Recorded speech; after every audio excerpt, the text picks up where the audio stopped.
बिस्मिल्लाहिर्रहमानिर्रहीम। अस्सलाम वालेकुम बेटे, उम्मीद है आप सब लोग खैर वाफियत से होंगे।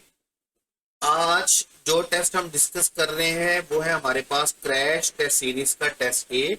और इसके दोनों टॉपिक्स ही बड़े इंटरेस्टिंग हैं, बड़े इंपॉर्टेंट हैं। और बिलीव मी, आज के टेस्ट में आप बहुत सारी बातें नहीं सीखने वाले हैं। तो डिस्कशन स्टार्ट करने से पहले मेक श्योर कि आपका जो नोटबुक है आपकी वो आपके हाथ में हो, आप पेन आपके हाथ में हो। जैसे जैसे लेक्चर आगे चलता जाएगा वैसे वैसे आप चीजों को नोट डाउन करते रहिएगा। बड़ी सारी अच्छी अच्छी फ्रूटफुल और पेपर पॉइंट ऑफ व्यू से जो इंपॉर्टेंट चीजें हैं वो आज आपको सीखने को इंशाल्लाह ताला मिलेंगी। तो क्वेश्चन स्टार्ट करने से पहले मैं थोड़ा सा आपको जो तारुफ करवाना चाहूंगा, इंट्रो देना चाहूंगा, वो है काइंड्स ऑफ सेंटेंस। क्योंकि हमारा जो टॉपिक है आज का वो सेंटेंस और पंक्चुएशन है।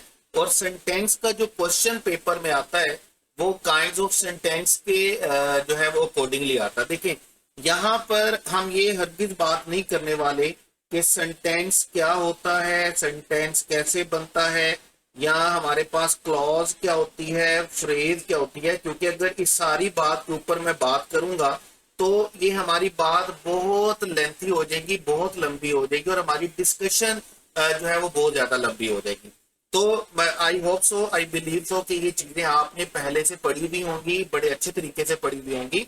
बहरहाल फिर भी आगे जाके मैं आपको क्लॉज के बारे में कुछ ना कुछ लाजमी बताऊंगा। उसकी रीजन ये है कि जब तक हम क्लॉज को नहीं समझते तब तक हम एक पूरी काइंड ऑफ सेंटेंस को नहीं समझ सकते। तो देखिए, जो काइंड ऑफ सेंटेंस है वो याद रखिएगा हमारे पास तीन तरह की है। उसमें सबसे पहले वाली जो हमारी काइंड है वो हमारे पास है kind of sentences on the basis of structure. जहां पर हम सेंटेंस की को कैटेगराइज करते हैं, सेंटेंस को डिवाइड करते हैं, काइंड बनाते हैं on the basis of structure. यहाँ पर ना तो हम सेंटेंस में क्लॉज देख रहे होते हैं, ना सेंटेंस में फ्रेज देख रहे होते हैं, ना सेंटेंस में हम उसका मीनिंग देख रहे होते हैं। यहाँ पर हम सिर्फ ये देख रहे होते हैं कि इन 6 स्ट्रक्चर में से कौन सा स्ट्रक्चर फॉलो किया गया सेंटेंस को बनाने के लिए। देखिए, कोई भी जो सेंटेंस है इंग्लिश में, वो सेंटेंस इंग्लिश में 6 तरह से लिखा जाता है। पहला आपके पास क्या होता है, एफर्मेटिव सेंटेंस। और एफर्मेटिव सेंटेंस आप समझते हैं कि एफर्मेटिव सेंटेंस में सबसे पहले सब्जेक्ट आएगा, सब्जेक्ट के बाद हेल्पिंग वर्ब आएगा अगर आना है, नहीं तो वर्ब आएगा, और उसके बाद क्या आएगा, ऑब्जेक्ट आएगा। यहाँ पर हम सेंटेंस के सिर्फ स्ट्रक्चर की बात करेंगे। और ये पहले वाले एफर्मेटिव सेंटेंस वो होते हैं जिनको हम उर्दू में क्या बोलते हैं, जिनको हम उर्दू में बोलते हैं मस्बत जुमले। मस्बत जुमले का मतलब यह है कि ऐसे सेंटेंसेस जिसमें एक्शन टेक प्लेस हो रहा होता है, जिसमें एक्शन टेक प्लेस हो रहा होता है, काम हो रहा होता है, काम किया जा रहा होता है, तो ऐसे सेंटेंस को हम क्या बोलते हैं, एफर्मेटिव सेंटेंसेस। और नेगेटिव का मतलब क्या है, ऐसे सेंटेंसेस जिसमें मनाही होती है, जो मनफी जुमले होते हैं। ऐसे सेंटेंसेस में किसी भी सेंटेंस को नेगेटिव बनाने के लिए आप अच्छे तरीके से समझते हैं कि हम हेल्पिंग वर्ब के बाद किस चीज का बेटे एडिशन कर देते हैं, नॉट का एडिशन कर देते हैं। इसके अलावा हम सेंटेंस में कोई भी किसी तरह का चेंज नहीं करते हैं। जैसे अगर मैं बोलता हूं शी इज कुकिंग फूड, अब इस सेंटेंस में एक्शन टेक प्लेस हो रहा है, तो स्ट्रक्चर के लिहाज से ये सेंटेंस क्या होगा, एफर्मेटिव। और जब मुझे इसका नेगेटिव बनाना होगा तो मैं क्या बोलूंगा, she is not cooking food. इसी तरह अगर मुझे इसी सेंटेंस का इंट्रोगेटिव बनाना होगा, और इंट्रोगेटिव का क्या मतलब होगा, ये वो सेंटेंसेस होंगे जिनमें क्या किया जा रहा होगा, क्वेश्चन पूछा जा रहा होगा। जिसमें क्या किया जा रहा होगा, जिनको हम कौन से क्वेश्चन सेंटेंसेस बोलते हैं, जिनको हम सवालिया जुमले बोलते हैं, सवालिया सेंटेंसेस बोलते हैं। ऐसे सेंटेंसेस में आप जानते हैं कि हम किसी भी सेंटेंस को जब इंट्रोगेटिव बनाना चाहें तो हम क्या करते हैं कि हम सेंटेंस को हेल्पिंग वर्ब से स्टार्ट करते हैं। हेल्पिंग वर्ब के बाद सब्जेक्ट आएगा, सब्जेक्ट के बाद वर्ब आएगा, वर्ब के बाद ऑब्जेक्ट आएगा, और सेंटेंस को खत्म करने के लिए, क्लोज करने के लिए हमें क्या लिखना होगा, क्वेश्चन मार्क। क्योंकि ये इंट्रोगेटिव सेंटेंस है, और इंट्रोगेटिव सेंटेंस में जब तक आप इंट्रोगेटिव सेंटेंस के एंड पे क्वेश्चन मार्क नहीं लिखेंगे तब तक आपके सेंटेंस का स्ट्रक्चर मुकम्मल नहीं होगा। उसके बाद ऐसे सेंटेंसेस हैं जिनमें जो नेगेटिव भी होते हैं और इंट्रोगेटिव भी होते हैं, मतलब जिसमें क्वेश्चन भी पूछा जा रहा होता है और जिसमें नॉट भी होता है। पैसिव सेंटेंसेस के लिए हम सेंटेंस को हेल्पिंग वर्ब से स्टार्ट करेंगे, उसके बाद सब्जेक्ट आएगा, सब्जेक्ट के बाद हम नॉट लिखेंगे, नॉट के बाद हमें क्या लिखना होगा बेटे, वर्ब, और वर्ब के बाद हमें क्या लिखना है, ऑब्जेक्ट, और लास्ट में चूंकि इंट्रोगेटिव सेंटेंस है तो हमने इसको एंड किस पे करना है, क्वेश्चन मार्क पे। ये जो पहले चार वाले सेंटेंसेस है ना, ये इसी तरह होंगे। जैसे देखिए मैं बोलता हूं she is cooking food, negative क्या बनाऊंगा, she is not cooking food, interrogative क्या बनाऊंगा, is she not cooking food, और नेगेटिव इंट्रोगेटिव क्या बनाऊंगा, is she not cooking food. मतलब ये वो सेंटेंसेस होंगे जिसमें निगेशन भी होगा और जिसमें क्वेश्चन भी होगा।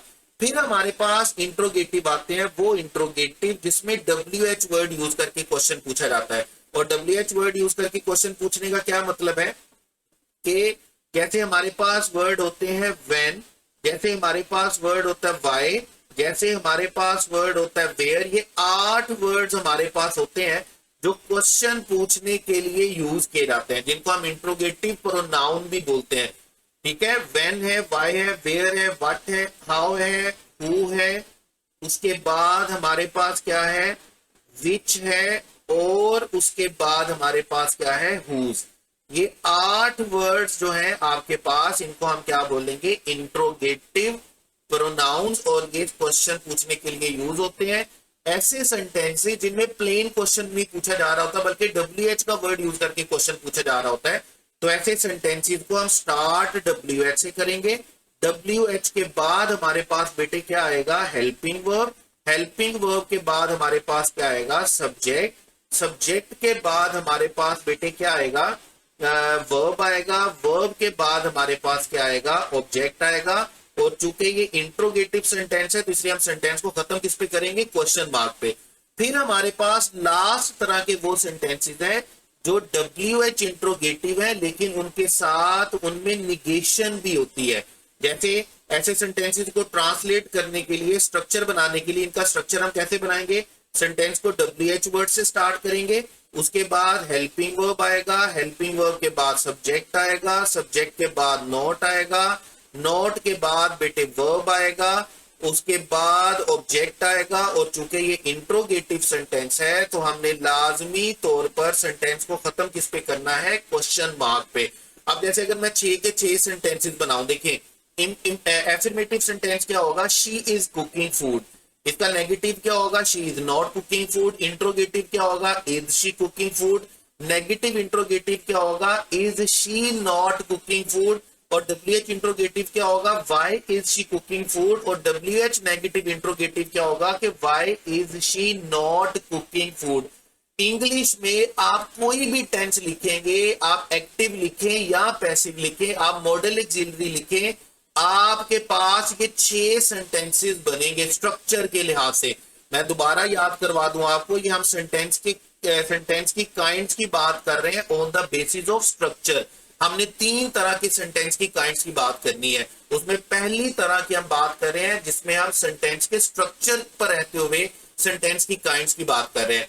अब जैसे देखिए मॉडल ऑक्सिलरी में हम क्या बोलेंगे, एफर्मेटिव सेंटेंस क्या होगा, he can drive a car. Negative क्या होगा, he can not drive a car. Interrogative क्या होगा, can he drive a car. Negative interrogative क्या होगा, can he not drive a car. WH interrogative क्या होगा, why can he drive a car, where can he drive a car, who can drive a car. और negative interrogative क्या होगा, जब हम बोलेंगे why can he not drive a car, जिसमें WH word आके क्वेश्चन पूछा जाएगा और साथ निगेशन होगा। अब ये 6 तरह का स्ट्रक्चर आपने याद रखना है सेंटेंस का, affirmative, negative, interrogative, negative interrogative, WH interrogative और WH नेगेटिव इंट्रोगेटिव।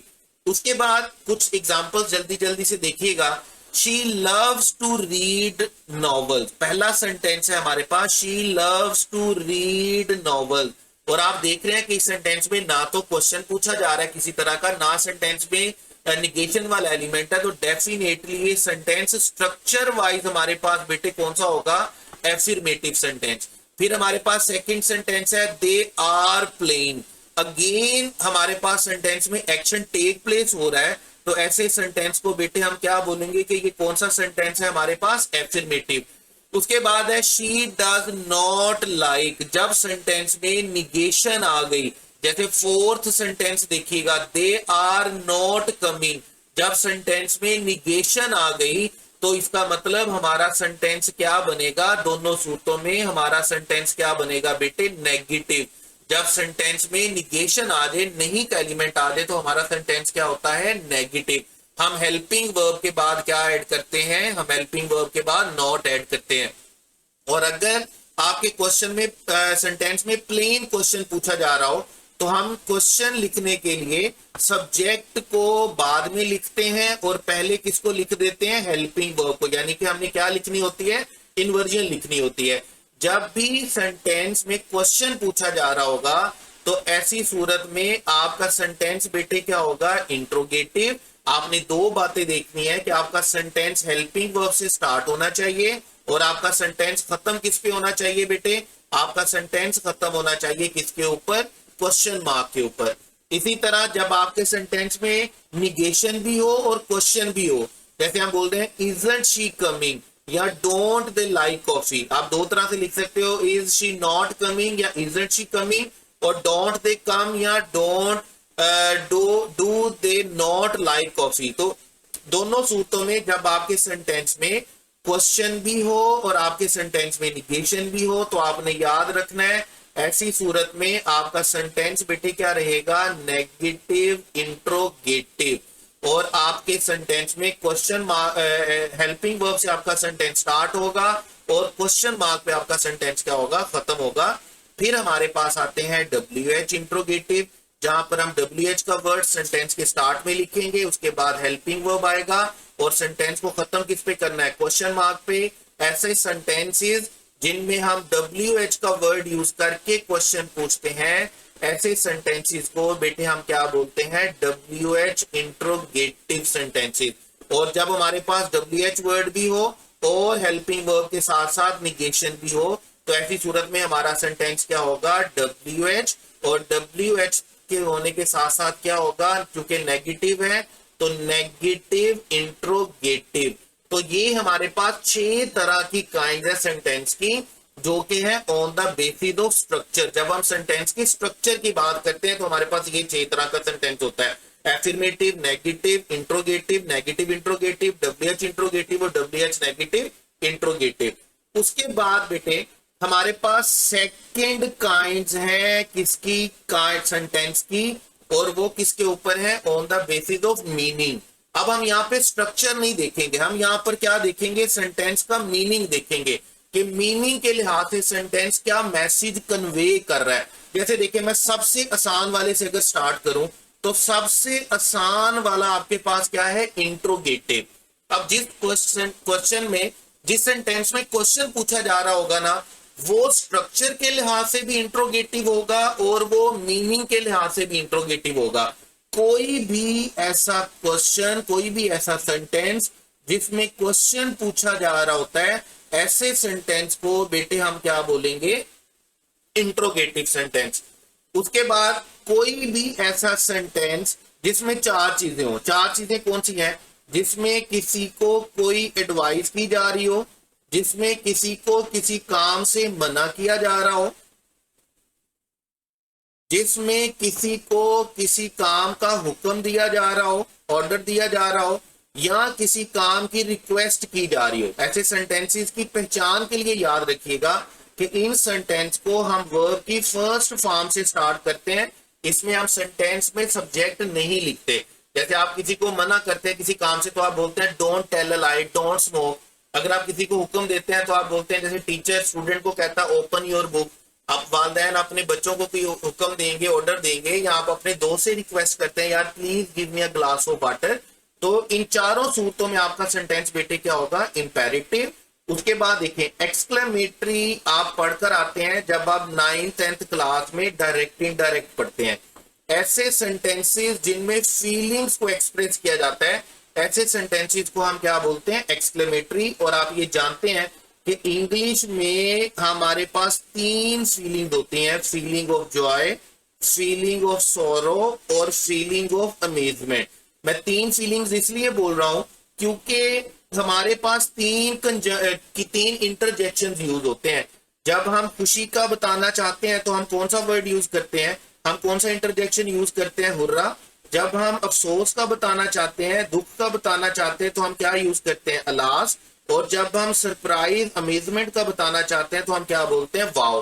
तो ये तीन इंटरजेक्शन यूज करते हैं हम तीन तरह की फीलिंग्स के लिए। उसके बाद हमारे पास ऑप्टेटिव सेंटेंसेस हैं, ऐसे सेंटेंसेस जिसमें किसी को दुआ दी जा रही हो या किसी को बददुआ दी जा रही हो, तो ऐसे सेंटेंसेस को हम क्या बोलेंगे? Optative sentence. मीनिंग देखना हमने, यहाँ पे स्ट्रक्चर नहीं देखना। इसके बाद देखें जो फर्स्ट काइंड है, हम इसको डिक्लेरेटिव भी बोलते हैं, हम इसको असर्टिव भी बोलते हैं। इसके तीन नाम होते हैं, याद रखिएगा। हम इसे स्टेटमेंट भी बोलते हैं।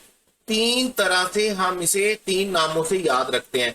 ऐसे सेंटेंसेस जो सिंपल कोई मैसेज कन्वे कर रहे हो, सिंपल कोई ट्रूथ बता रहे हो, सिंपल कोई स्टैट बता रहे हो, सिंपल कोई भी चीज कन्वे की जा रही है, जो क्वेश्चन नहीं है, जो एडवाइस ऑर्डर रिक्वेस्ट नहीं है, जो जिसमें फीलिंग्स नहीं है, जो प्रे कर्स नहीं है, तो ऐसे सेंटेंस को बेटे आप क्या बोलेंगे? डिक्लेरेटिव सेंटेंस बोलेंगे। तो मीनिंग के लिहाज से याद रखिएगा, आपके पास सेंटेंस पांच तरह का होता है। यहां पर आपने सेंटेंस का स्ट्रक्चर नहीं देखना, यहां पर आपने सेंटेंस के मीनिंग देखने हैं। अगर सेंटेंस में क्वेश्चन पूछा जा रहा है तो वो इंट्रोगेटिव है, अगर कोई मैसेज कन्वे किया जा रहा है तो वो असर्टिव है या डिक्लेरेटिव है या स्टेटमेंट है, अगर एडवाइस की जा रही है, फॉरबिड किया जा रहा है, ऑर्डर किया जा रहा है, रिक्वेस्ट की जा रही है और सेंटेंस को फर्स्ट फॉर्म से स्टार्ट किया जा रहा है, तो ऐसी सूरत में आपने याद रखना है आपका सेंटेंस क्या रहेगा? इंपेरेटिव। और अगर आप कोई फीलिंग्स को एक्सप्रेस कर रहे हैं, जो कि फीलिंग ऑफ जॉय हो सकती है, फीलिंग ऑफ सोरो हो सकती है, फीलिंग ऑफ अमेजमेंट हो सकती है, जिसके लिए हम हुर्रा, अलास या वाओ जैसे इंटरजेक्शन यूज करते हैं, तो ऐसे सेंटेंसेस को हम क्या बोलेंगे? एक्सक्लेमेटरी। और ऐसे सेंटेंसेस जिसमें आप किसी को प्रे और कर्स कर रहे हैं, और आप प्रे और कर्स के लिए याद रखिएगा कौन सा वर्ड यूज करते हैं? मे का। तो ऐसी सूरत में आपके पास आपका सेंटेंस क्या होगा? ऑप्टेटिव। और अगर कोई मैसेज कन्वे किया जा रहा है, कोई स्टैट्स आप बता रहे हैं, कोई नंबर्स आप बता रहे हैं, कोई यूनिवर्सल ट्रूथ आप बता रहे हैं, तो ऐसी सूरत में आपका सेंटेंस क्या होगा? डिक्लेरेटिव। ये पांच तरह का सेंटेंस आपके पास बेटे होता है, kind of sentence on the meaning, on meaning. आप देखिए हम सेंटेंस में कुछ एग्जांपल्स को देख लीजिएगा। The earth revolves around the sun. अब देखिए ये जो हम सेंटेंस बोल रहे हैं, जब हम इस सेंटेंस को पढ़ते हैं तो हमने सिर्फ ये देखना है कि सेंटेंस के मीनिंग क्या है, सेंटेंस मीनिंग क्या कन्वे कर रहा है। अब अगर इसी सेंटेंस को मैं स्ट्रक्चर के लिहाज से देखूंगा ना, तो the earth revolves around the sun में चूंकि एक्शन का टेक प्लेस होना है, तो ऐसे सेंटेंस को मैं स्ट्रक्चर के लिहाज से बेटे क्या बोलूंगा? कि ये सेंटेंस स्ट्रक्चर के लिहाज से क्या है? एफर्मेटिव। लेकिन ये सेंटेंस मीनिंग के लिहाज से क्या है? डिक्लेरेटिव। मैं जो पॉइंट आपको समझाना चाह रहा हूं, आप इस पॉइंट को समझ लीजिएगा। देखिए जब हम बात कर रहे हैं कि सेंटेंस की तीन तरह की काइंड होती हैं, on the basis of structure, on the basis of meaning और on the basis of clauses. तो स्ट्रक्चर के लिहाज से ये सेंटेंस क्या है? एफर्मेटिव, क्योंकि इसमें ये एक्शन टेक प्लेस हो रहा है। और डिक्लेरेटिव क्यों है? क्योंकि मीनिंग के लिहाज से इसमें क्या बताई जा रही है? इसमें यूनिवर्सल ट्रूथ बताया जा रहा है। तो जब यूनिवर्सल ट्रूथ बताया जा रहा है तो इसका मतलब ये है कि आपका सेंटेंस क्या है? डिक्लेरेटिव। जैसे सेकंड सेंटेंस देखिएगा, सेकंड सेंटेंस क्या है? She enjoys reading historical novel. अब ना तो ये क्वेश्चन है, ना ऑर्डर है, ना रिक्वेस्ट है, ना ही फीलिंग्स है, ना ही कोई प्रेयर कर्स है। ये सिंपल एक मैसेज कन्वे किया जा रहा है, ट्रूथ बताया जा रहा है। तो ऐसी सूरत में हमारा सेंटेंस डेफिनेटली बेटे क्या होने वाला है? डिक्लेरेटिव, मीनिंग के लिहाज से। उसके बाद थर्ड सेंटेंस देखिएगा, प्लीज क्लोज द विंडो। अब जैसे आप सेंटेंस प्लीज लिखते हैं और सेंटेंस में वर्ब की फर्स्ट फॉर्म से सेंटेंस को स्टार्ट करते हैं, तो इसका मतलब क्या है कि आप रिक्वेस्ट कर रहे हैं। और जिन सेंटेंसेस में रिक्वेस्ट की जाती है उन सेंटेंसेस की काइंड जो है वो मीनिंग के लिहाज से हमारे पास बेटे क्या होती है? इंपेरेटिव। जैसे हम इसके बाद सेंटेंस देखिएगा, टर्न ऑफ। टर्न ऑफ का मतलब क्या है? Turn off the lights when you leave. Turn off का मतलब क्या है? कि आप किसी को ऑर्डर दे रहे हैं कि जब आप जाएंगे, यहां से रवाना होंगे, तो जाते जाते लाइट ऑफ कर दीजिएगा। इसका मतलब आप वर्ब की फर्स्ट फॉर्म को यूज कर रहे हैं, क्या करने के लिए? ऑर्डर देने के लिए। तो जब आप ऑर्डर देने के लिए यूज कर रहे हैं, फर्स्ट फॉर्म से सेंटेंस को लिख रहे हैं, तो इसका मतलब आपका सेंटेंस मीनिंग के लिहाज से बेटे क्या होगा? इंपेरेटिव होगा। उसके बाद आपके पास क्या है, what time is your appointment. अब वही बात है कि जब सेंटेंस में क्वेश्चन पूछा जा रहा होगा ना, तो क्वेश्चन के लिहाज से आपका सेंटेंस के मीनिंग के लिहाज से आपका सेंटेंस क्या होगा, इंट्रोगेटिव। जैसे यहाँ पे क्वेश्चन पूछा जा रहा है तो इंट्रोगेटिव है, क्वेश्चन पूछा जा रहा है तो इंट्रोगेटिव है। अब ये सेंटेंसेस स्ट्रक्चर के लिहाज से भी इंट्रोगेटिव है, और ये सेंटेंसेस आपकी मीनिंग के लिहाज से भी क्या है, इंट्रोगेटिव है। ये दोनों लिहाज से आपके पास क्या रहेंगे, इंट्रोगेटिव रहेंगे। उसके बाद देखिएगा, what a beautiful sunset. What का वर्ड और मार्क ऑफ एक्सक्लेमेशन हमें क्या बताता है कि हमारे सेंटेंस में किस चीज को एक्सप्रेस किया जा रहा है, फीलिंग्स को एक्सप्रेस किया जा रहा है। I can't believe we won the game, कहता है मुझे इस बात पर यकीन नहीं आ रहा कि हम गेम जीत गए। और अगेन मार्क ऑफ एक्सक्लेमेशन हमें क्या बताता है कि हमारे सेंटेंस में क्या एक्सप्रेस की जा रही है, स्ट्रॉन्ग फीलिंग्स को एक्सप्रेस किया गया है। तो जब आपके सेंटेंस में स्ट्रॉन्ग फीलिंग को एक्सप्रेस किया जाता है तो आपने याद रखना है आपका सेंटेंस बेटे क्या होता है, एक्सक्लेमेटरी।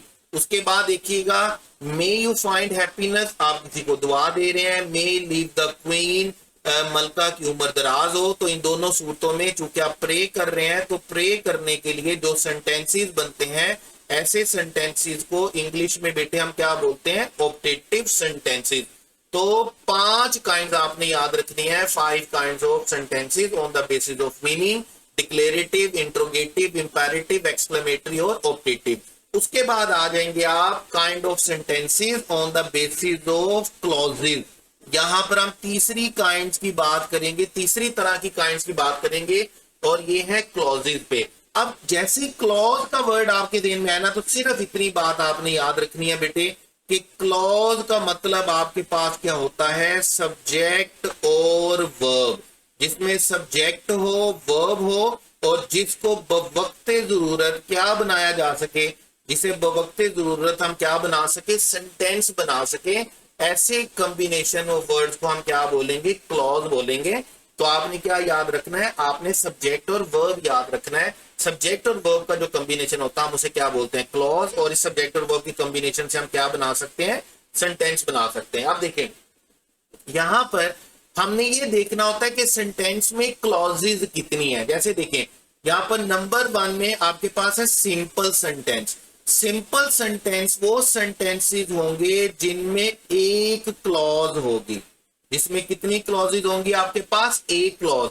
और एक क्लॉज का मतलब क्या है कि आपके सेंटेंस में कितनी क्लॉजेज होंगी। आपके सेंटेंस में एक क्लॉज है तो वो एक क्लॉज डेफिनेटली कौन सी क्लॉज होगी, इंडिपेंडेंट क्लॉज होगी। देखें जब आप क्लॉज पढ़ते हैं ना, तो आपको क्लॉज पढ़ने के साथ साथ आपको 2 चीजों का बड़ा क्लियरली पता होना चाहिए। वो है इंडिपेंडेंट क्लॉज, और इंडिपेंडेंट क्लॉज के साथ साथ आपके पास बेटे क्या है, डिपेंडेंट क्लॉज। मैं कुछ यहां पे लिख देता हूं। देखें हमारे पास क्या है, क्लॉज।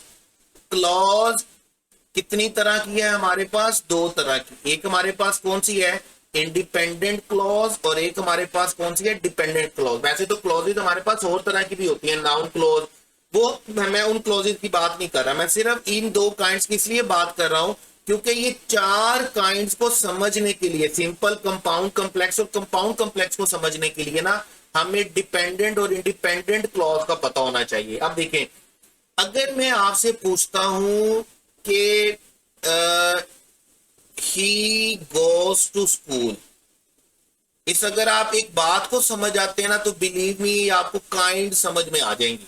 अब अगर मैं आपसे सेंटेंस पूछता हूं, मैं क्वेश्चन पूछता हूं कि बेटे ही गोज टू स्कूल, ये एक क्लॉज है क्योंकि सेंटेंस में सब्जेक्ट मौजूद है, सेंटेंस में वर्ब मौजूद है, और इसको हम क्लॉज को बवक्ते जरूरत क्या बना सकते हैं, सेंटेंस बना सकते हैं। अगर मैं इसको कैपिटल लेटर से स्टार्ट करूं और स्कूल के बाद फुल स्टॉप लिख दूं, तो डेफिनेटली ये एक मुकम्मल सेंटेंस बन जाएगा। इसका मतलब ये एक ऐसी क्लॉज है जिसको मैं सेंटेंस में कन्वर्ट कर सकता हूं। अच्छा अब देखिए, अगर मैं आपसे ये क्वेश्चन पूछूं, मैं इसको थोड़ा सा अरेज कर लूं। अगर मैं आपसे ये क्वेश्चन पूछूं कि बेटे मुझे ये बात बताइएगा कि ये ही गोज टू स्कूल, ये डिपेंडेंट क्लॉज है या इंडिपेंडेंट क्लॉज है। देखिए अगर आप सिर्फ अभी जो मैं बात करने वाला हूं वो समझ लेते हैं ना, तो बिलीव मी हमारे सारे के सारे मसले हल हो जाएंगे, और ये जो काइंड है ये 2 मिनट में हो जाएंगी। वो कैसे 2 मिनट में हो जाएंगी, 2 मिनट में हो जाएंगी, 2 मिनट्स में हो जाएंगी कि आपने सिर्फ ये समझ आ जाएगी कि डिपेंडेंट और इंडिपेंडेंट का डिफरेंस क्या, अगर आप समझ आते हैं। देखें, अगर मैं इसके साथ इफ लगा देता हूं तो ये क्या बन जाएगी, डिपेंडेंट क्लॉज। ये क्या बन जाएगी, डिपेंडेंट क्लॉज। अगर मैं इफ हटा के इसके साथ सेमी कॉलन लगा देता हूं, ठीक है, तो सेमी कॉलन लगाने से ये क्या बन जाएगी, इंडिपेंडेंट क्लॉज। इफ लगाने से ये क्या बनी, डिपेंडेंट क्लॉज, और सेमी कॉलन बना लगाने से क्या बनी, इंडिपेंडेंट क्लॉज। तो असल में हमने सिर्फ ये चीजें देखनी है कि कौन सा वर्ड, कौन सी चीज किसी भी क्लॉज को डिपेंडेंट बनाती है या इंडिपेंडेंट बनाती है। आप जैसे देखें, सिंपल क्लॉज क्या होती है, सिंपल सेंटेंस क्या होता है जिसमें एक क्लॉज होती है।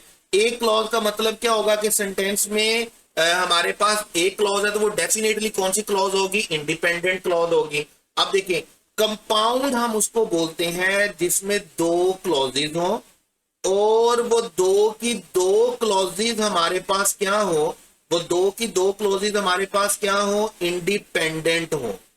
वो दो की दो क्लॉजेज हमारे पास क्या हो, इंडिपेंडेंट हो। अब इंग्लिश में इंडिपेंडेंट क्लॉज को लिखने के सिर्फ 3 तरीकाकार है। यानी कि अगर आप 3 चीजें समझ लेते हैं तो आपको पता चल जाएगा कि आपका सेंटेंस क्या है, कंपाउंड है। जैसे देखिए, पहला तरीका ये है कि अगर आपने दो इंडिपेंडेंट क्लॉजेज को कंबाइन करना है ना, तो इसका सबसे आसान तरीन तरीका याद रखिएगा, आप उसको किसके साथ कंबाइन कर सकते हैं, आप उसे कंबाइन कर सकते हैं सेमी कॉलन के साथ।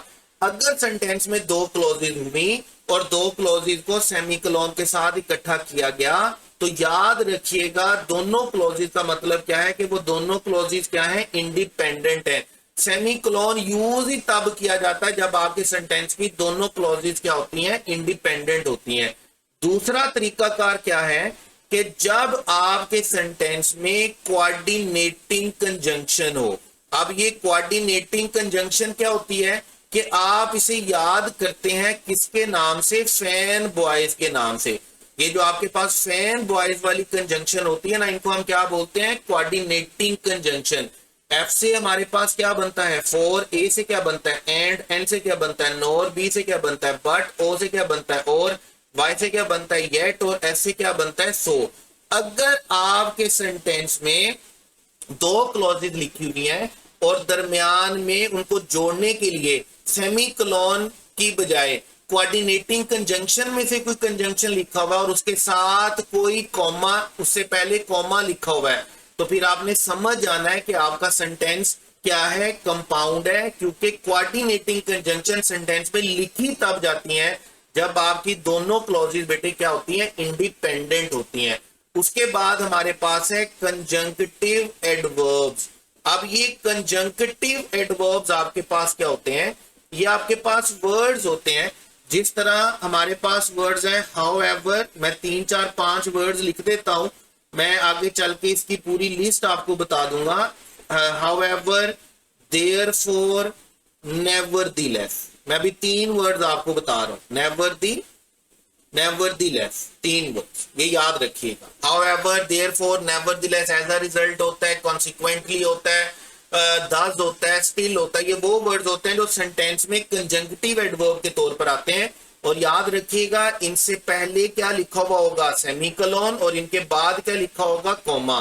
जैसे अगर सेंटेंस के दरमियान में क्लॉज 1 है और क्लॉज 2 है और सेंटेंस क्लॉज 1 के बाद सेमीकोलन है, उसके बाद लिखा हुआ है, उसके बाद लिखा हुआ है हाउएवर, और हाउएवर के बाद लिखा हुआ है कॉमा, तो आपने समझ जाना है कि कंजंक्टिव एडवर्ब लिखने का मकसद ही क्या है, दो क्लॉजेस के साथ, कि दोनों क्लॉजेस क्या है, इंडिपेंडेंट है और आपका सेंटेंस बेटे क्या है, कंपाउंड। अगर मैं आसान अल्फाज में आपको, इससे भी आसान अल्फाज में जल्दी जल्दी से बताना चाहूं तो कुछ यूं है कि जब आप दो इंडिपेंडेंट क्लॉजेस को कंबाइन करते हैं तो आपने याद रखना है आपका सेंटेंस कंपाउंड होता है। और दो इंडिपेंडेंट क्लॉजेस इंग्लिश में 3 तरह से कंबाइन की जाती हैं। या तो ये कंबाइन की जाएगी किसके साथ, या तो ये कंबाइन की जाएगी बेटे किसके साथ, सेमीकोलन के साथ, या तो ये कंबाइन की जाएगी किसके साथ, कोऑर्डिनेटिंग कंजंक्शन फैन बॉयज के साथ, या ये कंबाइन की जाएंगी कंजंक्टिव एडवर्ब के साथ। यानी अगर आपके सेंटेंस में कंजंक्टिव एडवर्ब आ गया तो फिर आपने याद रखना है फिर आपके पास सेंटेंस में आपकी काइंड कौन सी होगी, कंपाउंड आपका सेंटेंस होगा। अच्छा, अब मैं आपको ये एक बात और भी बता दूं, कंपाउंड सेंटेंस हम उस सेंटेंस को बोलते हैं जिसमें दो या दो से ज्यादा क्लॉजेज होती हैं और वो सारी की सारी इंडिपेंडेंट होती हैं।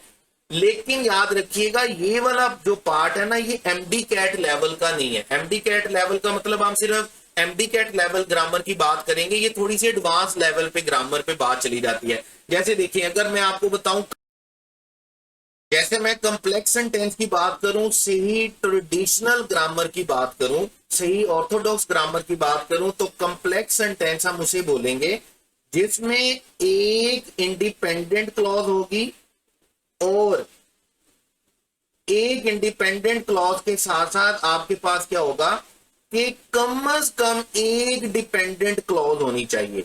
ये डिपेंडेंट क्लॉजेस जो हैं, ये डिपेंडेंट क्लॉज के बजाय ये एक से ज्यादा भी हो सकती हैं। लेकिन अभी जो आपका एंट्री टेस्ट है, एमडी कैट लेवल है, उसमें सिर्फ आपने इतना याद रखना है कि ये दो क्लॉजेस हैं, इनमें से एक क्लॉज बेटे कौन सी होगी, एक क्लॉज इंडिपेंडेंट होगी और एक क्लॉज आपके पास क्या होगी, डिपेंडेंट होगी। आपने सिर्फ आपको सिर्फ मैं वो बात बता रहा हूं, ऑथेंटिकली वो बात बता रहा हूं जो आपके एंट्री टेस्ट के हवाले से है। तो यहां पर भी हमारे पास दो क्लॉजेज होंगी, इनमें से एक क्या होगी, इंडिपेंडेंट, और एक क्या होगी, डिपेंडेंट। अब इंग्लिश में एक डिपेंडेंट और एक डिपेंडेंट, इंडिपेंडेंट और एक डिपेंडेंट को इकट्ठे करने के दो तरीकाकार है। आपने सिर्फ दो बातें याद रखनी है। दो बातें कैसे याद रखनी है, अगर आपके सेंटेंस में दो क्लॉजेज को सबऑर्डिनेटिंग कंजंक्शन के साथ कंबाइन किया गया। अब सबऑर्डिनेटिंग कंजंक्शन कौन सी है कि जो हमारे पास है इफ, जो हमारे पास है बिकॉज, जो हमारे पास है व्हेन, मतलब ये मैं आपको मोस्ट कॉमन सबऑर्डिनेटिंग कंजंक्शन बता रहा हूं। आपके पास है सिंस, आपके पास है अनटिल, आपके पास है अनलेस, ठीक है, आपके पास है सिंस, ये वो वर्ड्स हैं, आपके पास है वाइल, ये वो वर्ड्स हैं, ये वो कंजंक्शन है जिनको हम सबऑर्डिनेटिंग कंजंक्शंस बोलते हैं। अच्छा, अब जब भी आपके सेंटेंस में सबऑर्डिनेटिंग कंजंक्शन होगा ना, तो सबऑर्डिनेटिंग कंजंक्शन होने का ही मतलब क्या है कि आपके सेंटेंस में एक इंडिपेंडेंट क्लॉज है और एक डिपेंडेंट क्लॉज है। जब एक इंडिपेंडेंट है और डिपेंडेंट है तो इसका मतलब आपका सेंटेंस बेटे क्या रहेगा, कॉम्प्लेक्स। इसी तरह दूसरी बात आपने याद रखनी है, जब आपके सेंटेंस में रिलेटिव प्रोनाउन हो। अब रिलेटिव प्रोनाउन आप जानते हैं कि रिलेटिव प्रोनाउन हमारे पास क्या होता है, हम बोलते हैं हु को, हम बोलते हैं डैट को, हम बोलते हैं विच को, या हम बोलते हैं वेयर को, हम बोलते हैं व्हेन को। ये वो वर्ड, ये वैसे तो हमारे पास जितने भी WH इंट्रोगेटिव प्रोनाउंस है ना, इंट्रोगेटिव प्रोनाउन वो अगर सेंटेंस में क्वेश्चन पूछने के लिए यूज किए जा रहे होते हैं तो हम उनको इंट्रोगेटिव प्रोनाउन बोलते हैं, और जब वो नॉमिनेट करने के लिए यूज किए जा रहे होते हैं, पॉइंट आउट करने के लिए यूज किए जा रहे होते हैं, तो देन हम उन्हें क्या बोलते हैं, रिलेटिव प्रोनाउन बोलते हैं। बहरहाल जो बच्चे मुझसे खुद पढ़े हैं, पूरा सेशन उन्होंने मुझसे लिया, उनको मैंने बड़ी डिटेल के साथ ये चीज बताई हुई है। इंशाल्लाह ताला बहुत जल्द मैं ये सारी चीजें बड़ी डिटेल्ड लेक्चर में अपने YouTube चैनल पे डालने वाला हूं। लेकिन अभी चूंकि हमें अपने टेस्ट सेशन पे जाना है तो मेरी कोशिश यही रहती है कि मैं मैक्सिमम जितना हो सके मिनिमम टाइम में आपको मैक्सिमम बता सकूं। तो दो चीजें आपने याद रखनी है, सबऑर्डिनेटिंग कंजंक्शन याद रखना है और रिलेटिव प्रोनाउन याद रखना है। अगर आपके सेंटेंस में दो क्लॉजेज हो और सबऑर्डिनेटिंग कंजंक्शन हो या रिलेटिव प्रोनाउन हो, तो फिर आपने याद रखना है कि आपका सेंटेंस बेटे क्या होगा, कॉम्प्लेक्स। क्योंकि ये दो चीजें होने का मतलब क्या है कि आपके सेंटेंस में एक क्लॉज कौन सी है, इंडिपेंडेंट, और एक क्लॉज कौन सी है, डिपेंडेंट। अच्छा, मैं आपको एक और बात भी बताऊं, ये जो इतनी डिटेल में बता रहा हूं ना, ये खास तौर पर सिर्फ उन स्टूडेंट्स के लिए है जिन स्टूडेंट्स ने रेगुलर सेशन मुझसे नहीं पढ़ा हुआ। अगर मुझे सिर्फ डिस्कशन करवाना होती ना अपने बच्चों के लिए, तो बिलीव मी, ये जो सेंटेंस के 10 क्वेश्चन है ना, ये 10 के 10 क्वेश्चन हम शायद 2 मिनट में भी डिस्कस कर लेते हैं, और जो मेरे अपने स्टूडेंट्स हैं वो इस बात से अग्री भी करेंगे और इस बात को मानते भी होंगे। उन्होंने पेपर में 1 मिनट में ये सारे क्वेश्चन 10 के 10 सोल्व कर लिए होंगे, तो डिस्कशन में भी हमें कोई प्रॉब्लम नहीं होने वाली थी। ये सिर्फ जो मेहनत कर रहा हूं मैं, ये सिर्फ और सिर्फ मेहनत कर रहा हूं मैं उन स्टूडेंट्स के लिए जो या तो मुझे यूट्यूब पे देख रहे हैं मेरे चैनल पे, या वो स्टूडेंट्स जिन्होंने हमें बाहर से ज्वाइन किया हमारे टेस्ट सेशन को, जो हमारे पास पूरे सेशन के लिए नहीं थे। तो अच्छा, उसके बाद हम आगे चलेंगे तो आगे हमारे पास है कंपाउंड कॉम्प्लेक्स। अब देखें, अगर आप कंपाउंड कॉम्प्लेक्स को ग्रामर के लिए देखेंगे ना, ऑर्थोडॉक्स ग्रामर में देखेंगे, तो कंपाउंड कॉम्प्लेक्स हम उसे बोलते हैं जिसमें कम अज कम जिसमें 2 इंडिपेंडेंट क्लॉजेस तो लाजमी होंगी। इसमें 2 इंडिपेंडेंट क्लॉजेस का तो होना लाजमी है, और 2 इंडिपेंडेंट क्लॉजेस के होने के साथ साथ इसके साथ एक या एक से ज्यादा क्या होंगी, डिपेंडेंट क्लॉज होंगी। लेकिन मैंने दोबारा वही बात करूंगा कि आप एंट्री टेस्ट के लेवल पर बात अगर हम करें तो आसानी के लिए याद रखिएगा, जहां पर आपको 3 क्लॉजेस दी गई होंगी तो आपने याद रखना है आपका सेंटेंस क्या होगा, कंपाउंड कॉम्प्लेक्स। वैसे मैं आपको यह भी बता दूं कि सिंपल और कंपाउंड कॉम्प्लेक्स का क्वेश्चन शायद ही पेपर में बने, क्योंकि बच्चों को ज्यादा जज किया जाता है किसमें, कॉम्प्लेक्स में और कंपाउंड में। तो जहां पर आपके पास 3 क्लॉजेज होंगी, 3 क्लॉजेज का मतलब उसमें 2 क्या होंगी, इंडिपेंडेंट, और एक क्या होगी, डिपेंडेंट। तो ऐसी सूरत में आपका सेंटेंस क्या रहेगा, कंपाउंड कॉम्प्लेक्स। ये एक से ज्यादा भी हो सकती है इंडिपेंडेंट क्लॉज, जो डिपेंडेंट क्लॉज है। अच्छा, अब देखिए, अगर हम इसको थोड़ा सा एग्जाम्पल के लिए देख लें। अब एग्जाम्पल में हमारे पास क्या है कि The committee reached a unanimous decision after hours of discussion। अब जब भी आपने सेंटेंस की काइंड्स देखनी है ना on the basis of clause, तो आपने सबसे पहले सेंटेंस में नंबर ऑफ क्लॉज काउंट करनी है, नंबर ऑफ क्लॉजेज काउंट करना है। और नंबर ऑफ क्लॉजेज काउंट करने का मतलब क्या है कि सब्जेक्ट प्लस वर्ब के कॉम्बिनेशन को काउंट कर लेना है। अब यहां पर हमारे पास कमेटी क्या है, सब्जेक्ट, और रीच क्या है, वर्ब। अब इसके अलावा हमारे सेंटेंस में कोई वर्ब नहीं है, इसका मतलब हमारे सेंटेंस में सिर्फ एक ही क्लॉज है। और जब आपके सेंटेंस में एक क्लॉज होती है तो वो डेफिनेटली क्या होती है, इंडिपेंडेंट होती है, और आपका सेंटेंस क्या होता है, सिंपल। बिल्कुल इसी तरह सेकंड सेंटेंस देखिएगा, इनोवेशन ड्राइव। अब innovation drive progress in the technology sector. हमारे पास सेंटेंस में टोटल क्लॉजेस कितनी है, एक, और एक क्लॉज की वजह से आपका सेंटेंस बेटे क्या रहेगा, सिंपल। उसकी रीजन क्या है कि जब आपके सेंटेंस में एक क्लॉज हो तो आपका सेंटेंस क्या होता है, सिंपल। अब उसके बाद देखिएगा third sentence, she wanted to go for a bath. एक क्लॉज होगी आपके पास, it started raining, second clause होगी। और दोनों क्लॉजेस को कंबाइन किसके साथ किया गया है, फैन बॉयज के साथ, यानी कि कोऑर्डिनेटिंग कंजंक्शन के साथ। और जब कोऑर्डिनेटिंग कंजंक्शन के साथ कंबाइन किया जाता है तो इसका मतलब क्या है कि आपकी दोनों क्लॉजेज बेटे क्या है, इंडिपेंडेंट। और जब आपकी दोनों क्लॉजेज इंडिपेंडेंट हैं तो इसका मतलब आपके सेंटेंस की काइंड कौन सी है, कंपाउंड। तो हमें सेंटेंस खुद ही बताएगा कि मैं सिंपल हूं, कंपाउंड हूं, कॉम्प्लेक्स हूं या कंपाउंड कॉम्प्लेक्स हूं। जैसे नेक्स्ट सेंटेंस देखिएगा, I finished my homework, I went out to play. 2 clauses और 2 क्लॉजेज को किसके साथ कंबाइन किया गया है, सेमीकोलन। जब सेमीकोलन के साथ 2 क्लॉजेज को कंबाइन किया जाता है तो इसका मतलब क्या होता है कि हमारे सेंटेंस की दोनों क्लॉजेज क्या है, इंडिपेंडेंट। और जब दोनों क्लॉजेज इंडिपेंडेंट होंगी तो आपका सेंटेंस बेटे क्या होगा, कंपाउंड। उसके बाद है आल दो। जैसे ही हम आल दो का वर्ड पढ़ते हैं और आगे हम देखते हैं कि एक क्लॉज है, दूसरी क्लॉज है, तो आल दो का वर्ड हमारे पास क्या है, सबऑर्डिनेटिंग कंजंक्शन। अब आल दो बिल्कुल उसी तरह का वर्ड है जिस तरह मैंने आपको बताया, ये इफ हो सकता है, ये सिंस हो सकता है, ये वाइल हो सकता है, ये व्हेन हो सकता है, ये बिकॉज हो सकता है। ये वो वर्ड्स हैं जिनको हम बेटे क्या बोलते हैं, सबऑर्डिनेटिंग कंजंक्शन। जब आपके सेंटेंस में 2 क्लॉजेज होंगी और सबऑर्डिनेटिंग कंजंक्शन होगी तो इसका मतलब सबऑर्डिनेटिंग के साथ आने वाली क्लॉज आपके पास क्या होगी, डिपेंडेंट, और फिर नेक्स्ट क्लॉज आपके पास क्या होगी, इंडिपेंडेंट।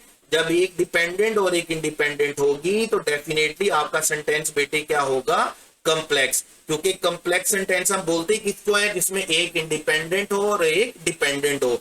उसके बाद जैसे नेक्स्ट सेंटेंस देखिएगा, the book that you gave me is fascinating. अब इसमें डैट किसके तौर पर आया है, डैट आया है रिलेटिव के तौर पे।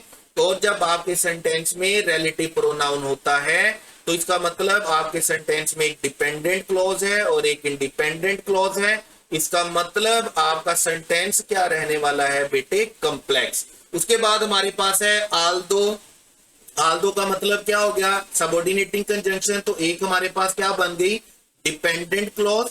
उसके बाद we went for a hike, ये हमारे पास क्या है, independent clause. And we enjoyed, अब एंड क्या है, सबऑर्डिनेटिंग कंजंक्शन। तो इसका मतलब इसके साथ जो क्लॉज आएगी वो भी क्या है, इंडिपेंडेंट। जब एक डिपेंडेंट है और दो इंडिपेंडेंट हैं तो डेफिनेटली तीन क्लॉजेस के साथ हमारा सेंटेंस बेटे क्या रहेगा, कंपाउंड कॉम्प्लेक्स, जिसमें एक दो इंडिपेंडेंट तो होना लाजमी है और दो इंडिपेंडेंट के साथ साथ डिपेंडेंट एक हो सकती है या एक से ज्यादा भी हो सकती हैं। She didn't finish homework because she was tired। अब she didn't finish her homework का मतलब ये कौन सी क्लॉज है, independent. because she was tired क्या है, डिपेंडेंट, क्योंकि इसके साथ because आ गया, सबऑर्डिनेटिंग कंजंक्शन आ गया। बट शी प्रोमिस, और बट आने का मतलब क्या है, कोऑर्डिनेटिंग कंजंक्शन आ गई। तो इसका मतलब ये कौन सी क्लॉज है, इंडिपेंडेंट। अब हमारे पास दो इंडिपेंडेंट क्लॉजेज हैं। She didn't finish her homework हमारे पास क्या रहेगी, इंडिपेंडेंट। हमारे पास दो इंडिपेंडेंट क्लॉजेज हैं और दो इंडिपेंडेंट के साथ एक क्या है, डिपेंडेंट क्लॉज, बिकॉज की वजह से। तो इसका मतलब तीन क्लॉजेज के साथ जहां पर दो इंडिपेंडेंट हैं और एक डिपेंडेंट है, हमारा सेंटेंस क्या रहेगा, कंपाउंड कॉम्प्लेक्स। देखिए आपको सिर्फ ये याद रखना है कि कौन सी चीज किसी क्लॉज को डिपेंडेंट बना रही है या इंडिपेंडेंट बना रही है। सेमीकोलन हो, कोऑर्डिनेटिंग कंजंक्शन हो, या आपके पास इन दो चीजों के अलावा कंजंक्टिव एडवर्ब हो, ये तीन चीजें आपके सेंटेंस को बेटे क्या बनाएंगी, आपकी क्लॉज को क्या बनाएंगी, इंडिपेंडेंट। रिलेटिव प्रोनाउन हो या आपके पास सबऑर्डिनेटिंग कंजंक्शन हो, इफ कंजंक्शन, इफ वाली कंजंक्शन हो, तो ये दो चीजें आपके सेंटेंस को बेटे क्या बनाएंगी, आपकी क्लॉज को क्या बनाएंगी, डिपेंडेंट बनाएंगी। तो आपने सिर्फ नंबर ऑफ क्लॉजेस याद करना है।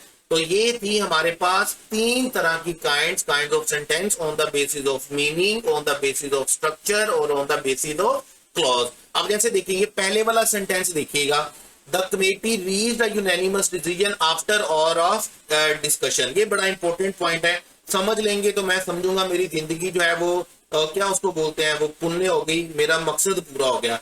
The committee reached a unanimous decision after hour of discussion. अगर मैं इसी सेंटेंस को आपसे पूछूं कि बेटे ये स्ट्रक्चर के लिहाज से क्या है, तो याद रखिएगा चूंकि इसमें सेंटेंस का होना पाया जा रहा है तो इसलिए हम इस सेंटेंस को क्या बोलेंगे कि ये सेंटेंस क्या है, एफर्मेटिव। अगर मैं यही सेंटेंस आपसे मीनिंग के बारे में पूछूंगा कि मीनिंग के लिहाज से ये सेंटेंस क्या है, तो मीनिंग के लिहाज से बेटे ये सेंटेंस कौन सा होगा, डिक्लेरेटिव। और अगर इसी सेंटेंस के बारे में आपसे पूछूंगा कि क्लॉजेस के हवाले से क्या है, तो ये आप इसके बारे में क्या बोलेंगे कि ये सेंटेंस, चूंकि इसमें एक क्लॉज है तो इसलिए ये सेंटेंस क्या है, सिंपल। तो ये इस तरह काम करता है, इस तरह फंक्शन करता है कि एक सेंटेंस एफर्मेटिव, डिक्लेरेटिव और सिंपल होगा जब हम उसके स्ट्रक्चर, मीनिंग और उसकी क्लॉजेस की बात करेंगे। तो these are three kinds of sentences. Basically number one is on the basis of structure, number two is on the basis of meaning and number three is on the basis of clauses. अब यहां से आगे हम अपने questions को discuss करेंगे और ये जितनी काइंड्स हमने पढ़ी हम उसको अप्लाई करने की कोशिश। बेटे क्वेश्चन 51 है हमारे पास, skateboarding which my brother is crazy about. अब देखिए जैसे ही हम विच का वर्ड पढ़ते हैं तो आपने समझ आना है कि विच हमारे पास क्या होता है, रिलेटिव प्रोनाउन होता है। जब रिलेटिव प्रोनाउन आ गया आपके सेंटेंस में तो मैंने आपको दो चीजें बोली हैं, दो चीजें आपने याद रखनी है। नंबर वन आपके पास क्या है, रिलेटिव प्रोनाउन, और नंबर टू आपके पास क्या है, सबऑर्डिनेटिंग कंजंक्शन। जब आपके सेंटेंस में सबऑर्डिनेटिंग कंजंक्शन हो या रिलेटिव प्रोनाउन हो तो आपने समझ जाना है कि आपके सेंटेंस में दो क्लॉजेज में से एक क्लॉज क्या है, डिपेंडेंट, और एक क्लॉज क्या है, इंडिपेंडेंट। जब आपके सेंटेंस में एक क्लॉज डिपेंडेंट होती है, एक इंडिपेंडेंट होती है, तो इसका मतलब आपका सेंटेंस बेटे क्या होता है, कॉम्प्लेक्स। तो skateboarding which my father is crazy about, अब ये जो which my father is crazy about, ये हमारे पास डिपेंडेंट क्लॉज है, is a different experience for different people, ये हमारे पास इंडिपेंडेंट क्लॉज है। एक डिपेंडेंट और एक इंडिपेंडेंट के साथ जो सेंटेंस हमारे पास बनता है वो कौन सा बनता है, कॉम्प्लेक्स। तो करेक्ट ऑप्शन बेटे हमारे पास कौन सा होगा, चार्ली। सिर्फ चीजें याद रखिएगा, रिलेटिव प्रोनाउन आ गया, सबऑर्डिनेटिंग कंजंक्शन आ गया, तो आपका सेंटेंस क्या होगा, दो क्लॉजेस के साथ कॉम्प्लेक्स। अगर आपके पास सेमीकोलन आ गया, तीन चीजें आपने उसके लिए याद रखनी है। नंबर 1 आपके पास सेमीकोलन आ गया, नंबर 2 आपके पास क्या आ गया, कोऑर्डिनेटिंग कंजंक्शन आ गया, और कोऑर्डिनेटिंग कंजंक्शन हम किसको बोलते हैं, फैन बॉयज को। नंबर 3 में आपके पास क्या आ गया कि आपके पास कंजंक्टिव एडवर्ब आ गया। अब कंजंक्टिव एडवर्ब हम किसे बोलते हैं, कंजंक्टिव एडवर्ब्स हम बोलते हैं हाउएवर को, देयरफॉर को, और उनसे पहले सेमीकोलन आएगा और उनके बाद क्या आएगा, कॉमा। इन दो तीन सूरतों में आपकी दोनों क्लॉजेज क्या होंगी, इंडिपेंडेंट, और आपका सेंटेंस फिर क्या बनेगा, कंपाउंड। यहां के लिए हमारे पास करेक्ट ऑप्शन बेटे क्या है, चार्ली। उसके बाद देखिएगा क्वेश्चन 52। अच्छा, अब ये क्वेश्चन 52 को ना जरा आंखें, दिमाग, कान, सारा कुछ खोल के सुनिएगा और देखिएगा। देखिए अभी मैंने आपसे क्या कहा, याद रखिएगा कि आपके एमडी कैट लेवल पर आपने जो बात याद रखनी है ना, वो ये है कि हर वो सेंटेंस जिसमें एक क्लॉज होगी वो क्या होगा, सिंपल। जिसमें दो क्लॉजेज होंगी और वो दोनों क्या होगी आपके पास, दोनों आपके पास क्या हुई, इंडिपेंडेंट हुई, तो आपका सेंटेंस क्या होगा, कंपाउंड। और अगर आपके सेंटेंस में दो हुई क्लॉजेज, उसमें एक इंडिपेंडेंट हुई और एक डिपेंडेंट हुई, तो फिर आपके सेंटेंस क्या होगा, कंपाउंड, कॉम्प्लेक्स होगा, ठीक है। और अगर आपके सेंटेंस में तीन क्लॉजेज हुई, कॉम्प्लेक्स कंपाउंड, अगर आपके सेंटेंस में तीन क्लॉजेज हुई तो फिर आपका सेंटेंस क्या होगा, कंपाउंड कॉम्प्लेक्स। अब ये मैंने आपको ना एंट्री टेस्ट एमडी कैट के हवाले से बताया, मैं आपको दोबारा बता दूं। ऑर्थोडॉक्स ग्रामर क्या कहती है वो भी ध्यान में रखिएगा कि सिंपल सेंटेंस में एक क्लॉज होती है, कंपाउंड कॉम्प्लेक्स में क्या होता है कि ये दो क्लॉजेज हो सकती हैं या दो से ज्यादा क्लॉजेज हो सकती हैं, और ये जितनी भी क्लॉजेज हो, चाहे इसमें 50 क्लॉजेज हो और 50 की 50 क्लॉजेज इंडिपेंडेंट हो, तो इसका मतलब कि आपका सेंटेंस क्या रहेगा, कंपाउंड रहेगा। फिर आपने कहा कि जो ऑर्थोडॉक्स ग्रामर है वो कॉम्प्लेक्स के बारे में क्या कहती है, तो मैंने आपको बताया कि ऑर्थोडॉक्स हमें ये कहती है कि आपके सेंटेंस में एक इंडिपेंडेंट क्लॉज होनी चाहिए, और एक इंडिपेंडेंट क्लॉज होने के साथ साथ, देखिए मैं आपको दोबारा बोल रहा हूं, ये थोड़ी सी एडवांस ग्रामर चली जाती है। ये ग्रामर आपको एंट्री टेस्ट के लिए नहीं दी जाएगी जो मैं ब्लू में लिख रहा हूं, और ये खास तौर पर ये क्वेश्चन भी आपके एमडी कैट लेवल का नहीं है, ये मैंने जानबूझकर क्वेश्चन आपको दिया ताकि मैं आपको पूरी बात समझा सकूं।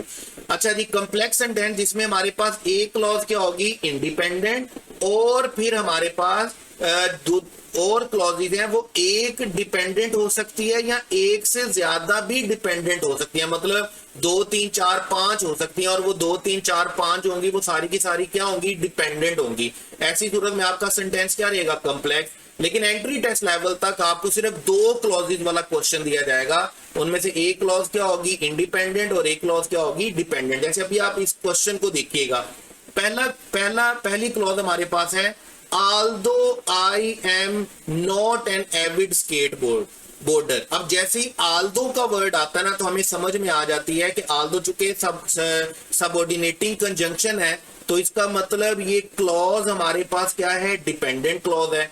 फिर कहता है जी आई अंडरस्टैंड, इसके साथ कोई सबऑर्डिनेट कंजंक्शन नहीं दिया हुआ, कुछ भी नहीं लिखा हुआ, तो इसका मतलब ये हमारे पास कौन सी क्लॉज है, इंडिपेंडेंट क्लॉज है।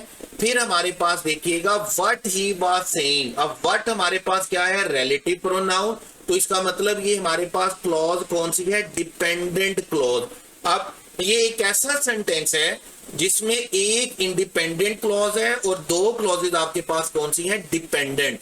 तो टेक्निकली ये ऑर्थोडॉक्स एडवांस इंग्लिश का क्वेश्चन है। ऐसा क्वेश्चन आपको कतई तौर पर कभी भी एमडी कैट में नहीं दिया जाएगा। ये मैंने आपको सिर्फ फॉर एग्जांपल दिया कि मैं आपको अपनी बात थोड़ी समझा सकूं।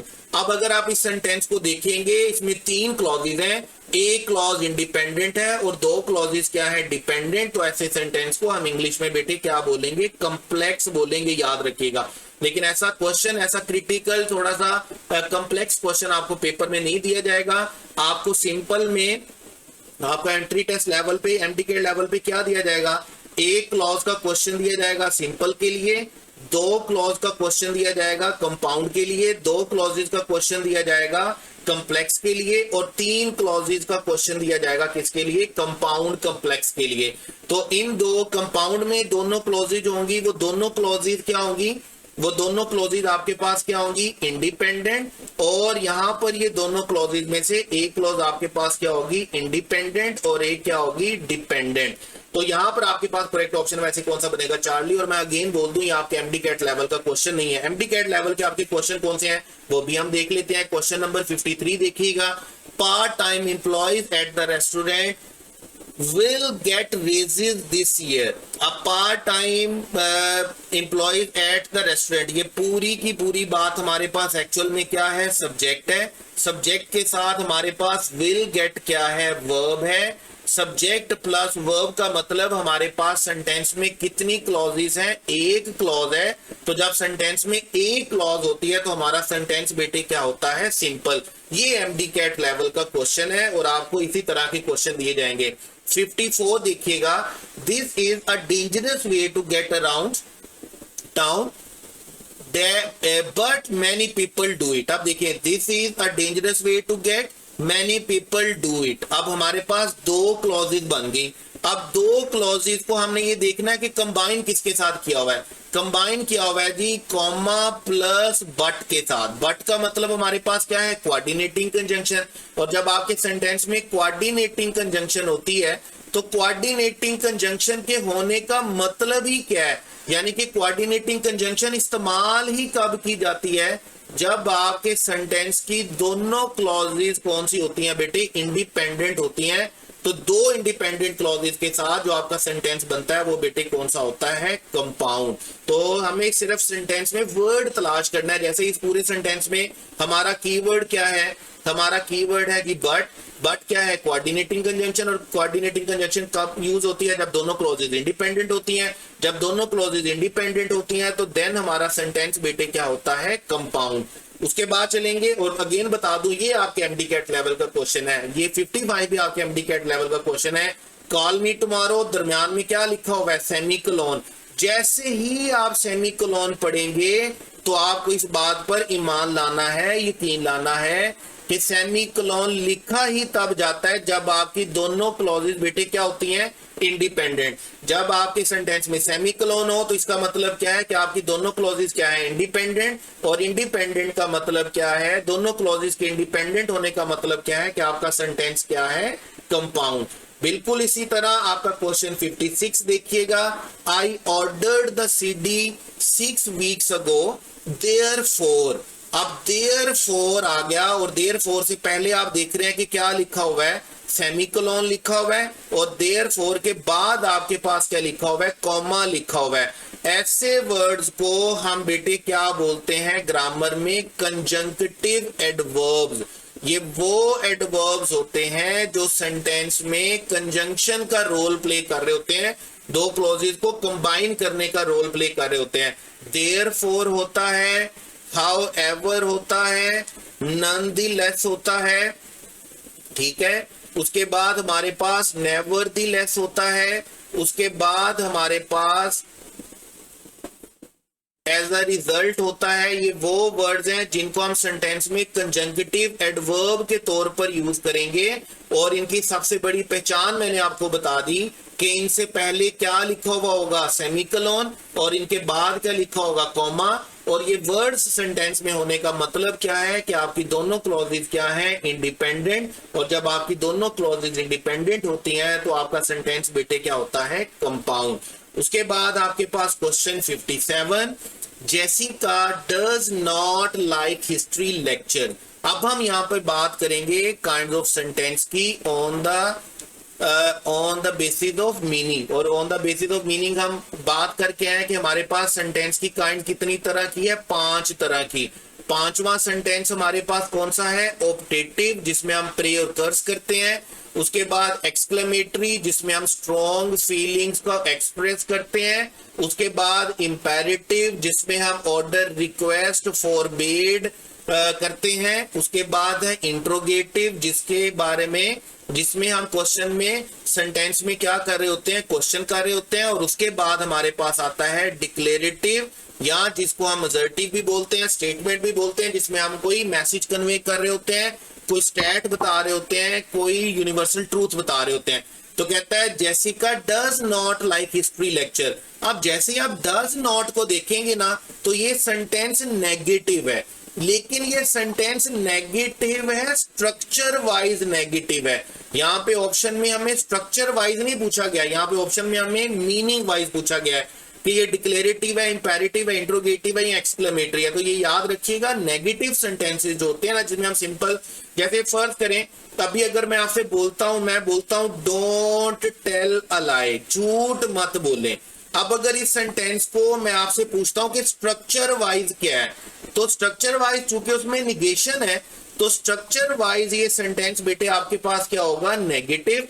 लेकिन मीनिंग वाइज ये सेंटेंस आपके पास बेटे क्या होगा, इंपेरेटिव, क्योंकि आप इसमें किसी को कोई काम करने से मना कर रहे हैं। तो नेगेटिव सेंटेंस हो वो स्ट्रक्चर वाइज है, लेकिन ये मीनिंग वाइज ये सेंटेंस हमारे पास बेटे कौन सा रहेगा, डिक्लेरेटिव। ये ना तो कोई ऑर्डर, रिक्वेस्ट, फॉरबिड है, ना ही ये कोई क्वेश्चन है, ना ही इसमें कोई स्ट्रॉन्ग फीलिंग को एक्सप्रेस किया जा रहा है। तो हमारा करेक्ट ऑप्शन बेटे कौन सा रहेगा, अल्फा। उसके बाद है हमारे पास question 58, didn't he play on a football team. Simple सी बात है, सेंटेंस क्वेश्चन मार्क से, हेल्पिंग वर्ब से स्टार्ट हुआ, क्वेश्चन मार्क पे खत्म होने का मतलब ही क्या है कि सेंटेंस में क्या पूछा जा रहा है, सेंटेंस में क्वेश्चन पूछा जा रहा है। तो जब सेंटेंस में क्वेश्चन पूछा जा रहा होता है, तो मीनिंग के लिहाज से हमारा सेंटेंस क्या होता है, इंट्रोगेटिव। और मजे की बात यह है कि स्ट्रक्चर के लिहाज से ये हमारा सेंटेंस क्या होगा, ये हमारा सेंटेंस स्ट्रक्चर के लिहाज से होगा नेगेटिव इंट्रोगेटिव, क्योंकि इसमें निगेशन भी है, नॉट भी है और इंट्रोगेशन भी है। तो यहां पर हमारे पास करेक्ट ऑप्शन बेटे कौन सा रहेगा, चार्ली। उसके बाद आपके पास है question 59, don't join a football team. आप क्या कर रहे हैं, किसी को कोई काम करने से मना कर रहे हैं। जब आप किसी को कोई काम करने से मना कर रहे हो, जब आप किसी को कोई काम करने की नसीहत कर रहे हो, जब आप किसी को कोई काम करने की रिक्वेस्ट कर रहे हो, जब आप किसी को कोई काम करने का ऑर्डर दे रहे हो, और आप इन चारों सूरतों के लिए सेंटेंस को फर्स्ट फॉर्म से स्टार्ट कर रहे हो, सब्जेक्ट सेंटेंस में ना लिख रहे हो क्योंकि इसमें सब्जेक्ट अंडरस्टूड होता है, तो ऐसे सेंटेंसेस को इंग्लिश में बेटे हम क्या बोलते हैं, इंपेरेटिव सेंटेंसेस। तो यहां पर हमारे पास करेक्ट ऑप्शन कौन सा चलेगा, बीटा। लेकिन अगेन वही बात, स्ट्रक्चर के हवाले से जब हम बात करेंगे, तो स्ट्रक्चर के हवाले से ये सेंटेंस क्या होगा, नेगेटिव, क्योंकि इसमें क्या आ रहा है, निगेशन आ रही है। लेकिन वो स्ट्रक्चर की बात होगी, यहां पर हमारे पास ऑप्शन मीनिंग के लिए दी गई है। उसके बाद हमारे पास है question 60, what an excellent idea. देखिए, जब ये व्हाट का वर्ड सेंटेंस के स्टार्ट में आ जाता है ना, तो या तो ये क्वेश्चन पूछने के लिए यूज किया जा रहा होता है, ठीक है, या ये क्या करने के लिए यूज किया जा रहा होता है, स्ट्रॉन्ग फीलिंग्स को एक्सप्रेस करने के लिए। जब स्ट्रॉन्ग फीलिंग को एक्सप्रेस करने के लिए यूज किया जा रहा है, तो इसका मतलब आपका सेंटेंस किस पे खत्म हो रहा है, मार्क ऑफ एक्सक्लेमेशन पे। मार्क्स ऑफ एक्सक्लेमेशन पे खत्म होने का मतलब ही क्या है कि आप सेंटेंस में फीलिंग्स को एक्सप्रेस कर रहे हैं। जब आप सेंटेंस में फीलिंग को एक्सप्रेस कर रहे होते हैं, तो ऐसे सेंटेंसेस जिनमें फीलिंग्स को एक्सप्रेस किया जाता है, ऐसे सेंटेंसेस को बेटे हम क्या बोलते हैं, एक्सक्लेमेटरी सेंटेंसेस।